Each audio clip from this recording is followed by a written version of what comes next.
So next I want to talk about a case study of 3 separate clients, all that were with the big 3, 2 with ESI and 1 with CVS Caremark, but clients that were implementing processes around their decision making. And I want to show you the results. So what we did was we took each of these employers and we took their prescription drug claims that were incurred during a time period, less all of the prescription drug rebates that were earned during that time period. And then we converted it to a per member per month basis. And we compared 2023 with the new PBM compared to 2022 with the old PBM. And the difference in the pharmacy benefit managers, or PBMs, was that we moved from one of the big 3 to a transparent PBM. And what that means is we know exactly how they get paid. We know where the money's flowing. Most times with these big 3 PBMs, they're making money off something called the spread, which means they're buying a drug for $10 and they're selling it for $100, or maybe $1,000, or maybe $10,000, like we saw in the example before.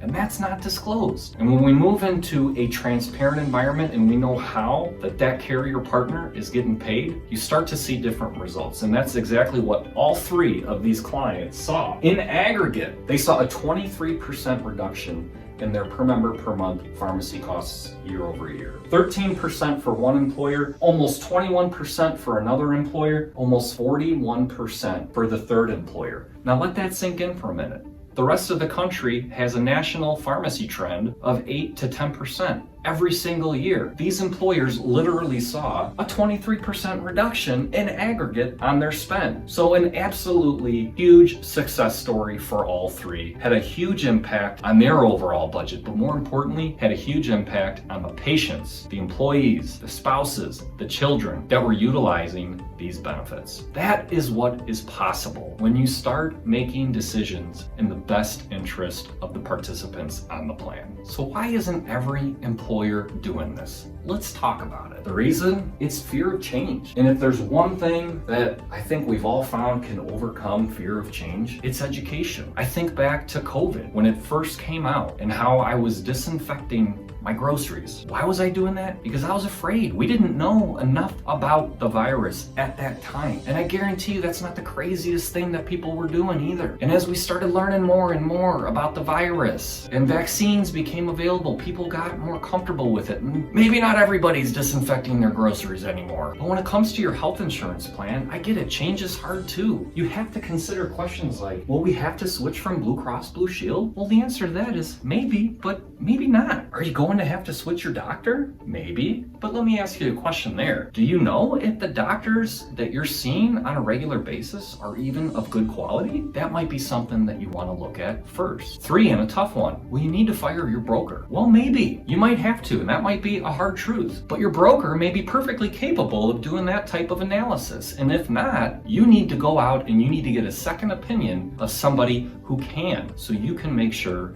that you're fulfilling your fiduciary duties. Because the last thing that you want to happen is to end up like Johnson & Johnson and getting sued. Now, this isn't meant to instill a fear inside of you. This is only meant to show you how quickly the landscape is about to change in the health insurance industry and to prepare you. So just for a recap, if there's one thing I would tell you to do right now, if you're not, set up a fiduciary committee for your health insurance plan. Start to set up some processes from there and document. The employers that are going to win in these scenarios are the employers that are going to be able to prove that they were a good fiduciary, that they had prudent processes in place. So make sure you're one of those employers.